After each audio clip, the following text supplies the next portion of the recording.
Hey guys, I'm your host Olivia, and you're listening to Season 1 of BCT. We are the Christian podcast that enables you guys to hear people from all different backgrounds talking about their real life stories of radical change. Follow and subscribe so you don't miss an episode. For those of you who don't know, at the start of each episode, I tell you guys a little fact about myself so you guys get to know me more and more. Today's fact is that I'm going to a festival next weekend with my dad. We're both very excited. I've also bought a purple cowgirl hat that I'll probably end up wearing on one of the days. Okay, so today I am chatting to Gemma Griffiths, and we're going to talk about how she became a Christian and a follower of Jesus and the challenges she has faced growing up to this point. Right, so hi Gemma. Hi. Tell me a little bit about yourself, your interests, likes, and what you do for a living. Oh, the hard question. So I'm Gemma. I'm 33. I've been coming to Baglan since day one, so since Baglan Church started. For a job, my job is, I'm going to try my best to explain this because I'm really bad at explaining what I do. I am the head of operations for a healthcare informatics consultancy, which is just a really fancy way of saying I keep all the contracts and everything in order for a healthcare IT recruitment specialist. Okay. I'm married, I've got 2 kids, 2 little girls, and yeah, I guess that's me. Yeah, one of your office is in the church, isn't Yes, it? yeah. So I work remote now, largely since COVID, and we're a paperless company. What we specialise in is actually electronic patient records, so everything we do is electronic. But yeah, we do have an office here, which has been our home for many years, actually. I think the 7 years that I've worked for the company, we've had an office here in the building, yeah. Yeah, so cool. it's And you nice. work with your husband as well, which is quite fun. I do. My husband and I both work from the kitchen table together. It's a good thing. We get on really well. We actually, how we met was working. So wow. yes, we met through, we both met as teenagers working in a cinema. So we knew how to work with each other before we ever had a relationship. So it made it easier that way, yeah. Yeah, sometimes it's hard. You don't want to spend too much time with them. Yeah. But if you guys can work it out, then that's good. Yeah, like so many people think we're weird. Like so many people think it's really odd that we worked and that we like working together. Yeah. And our roles are very, he's kind of the head of his department, I'm the head of mine, and we're very in sync with each other. Yeah. So we work very closely together as well. But it works. I don't know. It's a weird one, but we like it. Yeah, well, I'm glad it works. Yeah. So I'd love to hear then when you became a Christian. Yeah, so I kind of have one of those typical kid raised in church stories, you know, kind of from an early age. I just knew that God was real. It kind of wasn't never like stories for me. Like I always knew it was real. When I was about 6, I remember overhearing my mum telling my older sister that sin was like a black mark inside of you, and every time you sin it gets bigger and bigger, but Jesus came and took that away from us so that if you believe in him, that black mark's no longer in you. And that just really resonated with me from like a young age. And I just remember at that moment saying like, oh, like Jesus, thank you for dying for me, thank you for taking away my sin. And yeah, I think it took me a few years to kind of realize that that's what being a Christian was, like that was it. Like growing up in an evangelical kind of setting, obviously there's a huge emphasis on the gospel, and I think because it's so simple, I think I tried to convince myself that I didn't get it, that it wasn't that simple, that like I prayed and that I knew God was there and that I had a relationship with him and that Jesus died for me. Like I was kind of almost overcomplicating it. And I used to go to the summer camps, the Christian camps. I know you go to them too. And I went to Camp Bala, actually, was the one that... my fave. That's such a great camp. And that was the one when I was about 12. I think somebody asked me like, well, why aren't you a Christian then? Because I kept saying I wasn't sure. And I couldn't come up with an answer, and they were like, you are a Christian, you just don't know it. And I just like, that was when it clicked for me then. Yeah, cool. Yeah, I was always like that before I like became a Christian, or like I guess I was a Christian, but I kept on like asking God for a sign or something, as if like just that reassurance that I was. Yeah, like every time I did something bad, I would pray and be like, oh God, please forgive me for my sins, like every time. And it was just like it wasn't until I was like 12, so I was like, oh, it's done now. I don't need to keep doing it. Like as if I thought like I would all of a sudden not be a Christian because I yelled at my mum or something. So Gemma, I understand that growing up you struggled a lot with your insecurities and your self-image. How did that affect your relationship with God? Yeah, I think it's just really tough when you don't have a very good idea of your own self-worth. And like I said, like as a young child, I used to convince myself that like I didn't know or I didn't get it. when I was 12, so all around this time, like, so I realised I was a Christian. My parents actually, along with your parents and Helen and Andrew Wood, decided felt like God had put them on their hearts to start Baglan, which is really weird now for me as an adult to look back, because I think my mum, I'm 33 now, and I think my mum was around about my age, like 33, 34. And if you said to me now, like, oh, right, I feel like we need to plant a church, do you want to join me? I would be like, so it was really weird, but it was such a strong example for me that, like, being a Christian is a real thing, that it's not just something, you don't just go to church on a Sunday and you kind of, you listen to the sermon and then you go home and you live a life and you think you're a good person. Like, it was something that you lived and that you did and you followed. So that was really important. Like, kind of it helped me have these foundational building blocks in my faith, that my parents we had a really loving home, a really happy childhood growing up, and that all really helped. That I had great friends, a great relationship in the church, and that that foundation was there. And I think that was really important for me, because when I was about 16, I just really started to struggle with just this, I think this idea of who I should be or who I should grow up to be. Like, 16 is such a difficult age in that, I mean, you're around that age now, so you kind of get it. Like, you're expected to be almost an adult, but you're not. And I think I always had really strong ideas of, like, who I was, or that eventually one day I would be this person, and, like, how I acted, how I would look. And it just all started to really kind of bog me down, that I just kind of felt like I kind of created an image of, like, who Christian Gemma should be, like the level that I should be, and I was always trying to get there.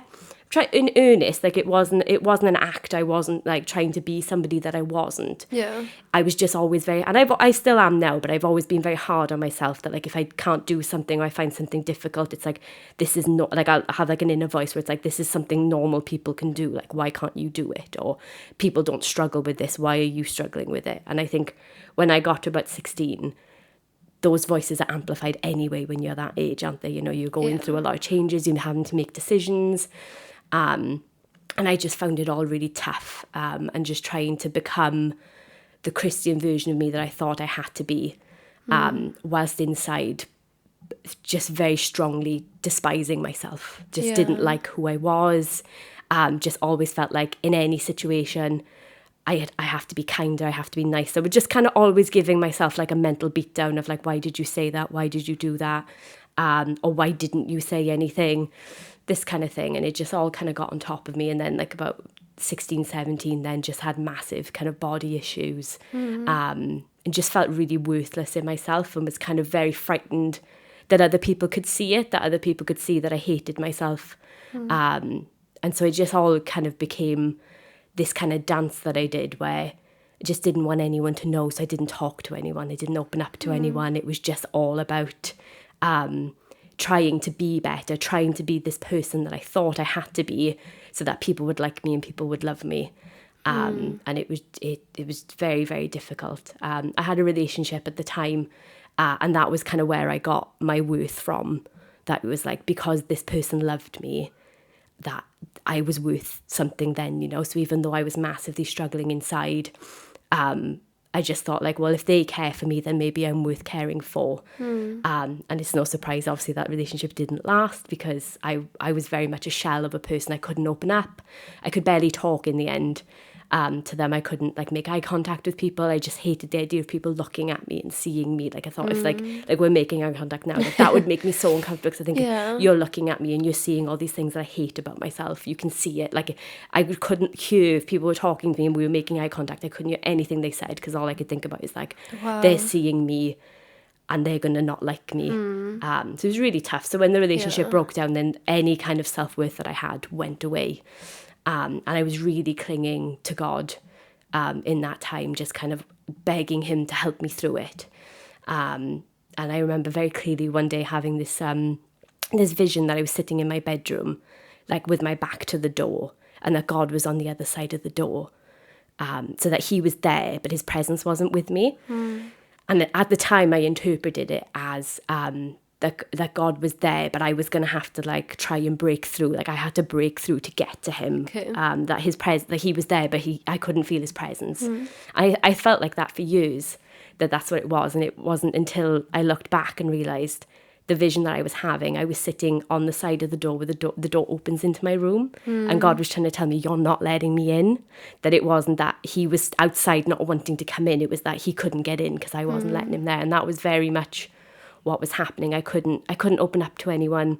I didn't want to hear. I would pray, but more so for God to take away the feelings. I didn't want to work on them. I didn't want to confront how I was feeling. I didn't want to tell people that I was very clearly struggling with an eating disorder. I just wanted it all to go away. So yeah, it was very difficult. And I think just more and more because I was reluctant to let anyone, even God, really know what was happening, I just couldn't open up. And so that just was a really, really dark and difficult time for myself. And I think it just naturally then I just retreated. So I was around, I was always in church, I would always go to youth, I'd always be at a Bible study, but I wasn't there, you know, like I'd really retreated. I wasn't opening up to anyone, like nobody knew. I don't think my parents, might be a bit of a shock, sorry mum and dad. I don't think anybody really knew. I've never like come out and said, you know, like, oh, I wouldn't say I had an eating disorder, but I wasn't eating, I wasn't sleeping, I wasn't eating. And it was really tough. And I think because I was so unreachable, God then put people in my life to reach me. Amazing. And so at the time we had a fantastic youth pastor, Phil Morgan, who's now a preacher in Barry. And he was out for a run one day and I bumped into him and he said to me, he's like, look, like God, I don't know what's going on with you, but God is trying to get through to you, you know, and like the situation that you're in now, it's going to be your happiness. And that situation was that I'd met my now husband, Martin. He has his own testimony and he kind of has his own story of how he came to God. But at the time when we met, I was 18 and he was in his early 20s. I think he was about 20 when we met. He wasn't a Christian. And so that felt really, like the fact that I had very strong feelings for him, we had a friendship which matured into a relationship. That was another reason why I thought, like, God just must hate me, that like I've fallen in love with this boy that like he would just not want me to be with. And Martin was nothing but a support and a love to me. That was all he was. Even before we were in a relationship, his friendship gave me such a security and a confidence in myself that I'd never experienced in my whole life. And so I couldn't open up. And so Phil kind of finding me on this run and saying like, look, God wants you to know this is your happiness. Like, this is what I want for you. Kind of took me aback a bit. And I was able to kind of start letting go, I think, just kind of letting go of this idea of like I think I just kind of built it up that like I can't come back to God until I was all of these things. And because I was getting further and further away from those things, then like God wouldn't want to know. Like I didn't want to pray and have him say, oh yeah, I get how you're feeling, but you're in a relationship I don't want you to be in. When really all along he was trying to tell me like, look, I'm going to heal you through this. This is what I want for you. Like, you're going to come back to me. I just want you to let me in. And so just over the years then, it's just, I think, through a lot of prayer and a lot of trying to understand myself and praying for wisdom, I think has really pulled me through. Like, God's kind of given me a lot of insight into why I said certain things or felt certain things, or why I punished myself the way that I did. And that's all come from like wisdom and hindsight afterwards. And it's been really healing, you know, like I'd say it's been maybe 7 or 8 years that I've kind of been sober from feeling that way. Like I do feel like now, like I'm totally healed from it because God's given me wisdom to see what my triggers are and to see like, or when I start having these really horrible thoughts about myself, that God's kind of like, but you don't have to feel that way. Or, you know, kind of putting me in check, you know, like that, like nobody's thinking that about you, like, because we're very self-absorbed, aren't we, really? We think if we make a mistake or we do something wrong or we say something, that everyone's looking at us, everyone can hear us and everyone can see us. And that was where my insecurity was I really didn't want to be seen. And so, yeah, it was really, it's been very powerful to have God heal me in that way, you know, to kind of use wisdom as a tool to be like, you understand yourself now and you no longer feel that way about yourself. Because this was all before, you know, social media. Like, I think when a lot of this was happening, Facebook was very, very new. It wasn't really a thing. So it had nothing to do with like social media, which a lot of people, I think, perhaps might feel the way that I felt and mask that with social media now. But this was all before that, you know. And so I think it's something that like maybe we all kind of have these insecurities in ourselves, and it's important to understand like why you're feeling that way, because it can help guide you out of it, you know? Yeah. Thanks for sharing that, Gemma. No, Sounds thanks like for a listening. difficult situation to go through. Yeah, and I think like the few times I haven't really opened up about it much. Yeah. Obviously I did with Martin when I was in the midst of it and was able to kind of tell him how I was feeling, and that was a support to me, because he was someone who wasn't a Christian, so he didn't understand this idea of that, like all these ways I should be acting. He kind of didn't understand that. He was like, Okay, but you, yeah. he was like, but what's so wrong with you then? Like, why wouldn't God love you? I was like, oh, you just don't get it. But it was kind of like those questions just did kind of make me take a breath and be like, yeah, why wouldn't God love me? But God does love me. I know he loves me. And so, yeah, it is really weird. But the more I've spoken about it as I've gotten older, I just realised that a lot of us do feel the same way. Yeah. Maybe not as to the extreme that I was feeling it, to the point where perhaps you have a lot of self-loathing. But I think we do all have these insecurities, and definitely I think where you think you can't come to God because you think you're not in the right place to come to him, and that's the last thing that he wants. Not worthy enough, I guess. Yeah, exactly. Yeah. So what do you think then makes Christianity unique and different compared to other religions? Yeah, I think for me, what sets Christianity apart is that it's real. It's all about having a real relationship with God. It isn't about who you are or what you can do. It's about what Jesus and God did for us and accepting that. And that's the first step, is just accepting God's love. And just kind of taking that forward, and then everything else follows after that. You know, it's all about your connection with him, as opposed to like this idea of religion where it's all about the things that you do. It really is. It's not really anything about you. It's all about God and what he's done and how much he loves us. Yeah, it's great. It's easy, isn't it? Yeah, it is. And that's the thing, is that like we beat ourselves down, but it is that easy. It's that simple. Like Jesus died for us. And if you believe that, then you're already halfway there. Yeah. You know, and everything else follows. So do you have anything you want to add and say to anyone listening? Yeah, I guess as hard as it is, and this is coming from personal experience, like you have to get over yourself. Like, don't let your insecurities or your ideas of who you think God is or what you think God wants stop you from coming to God. Like, that's just like the story of my life, I think, where you have to take everything back to God, whether it's good, bad, or ugly. You know, like God is the one who can help you with it, whether it's through healing or totally working in a situation, or whether it's, as my experience, where he's giving you that wisdom afterwards that kind of gives you that retrospective healing. Because, you know, the Bible does talk an awful lot more than anything. Any other gift is about like ask for wisdom. And so I would just say, like, if you're really struggling coming to God, then pray that he gives you the wisdom to understand the situation that you're in. Because so much healing can come from having wisdom. Yeah.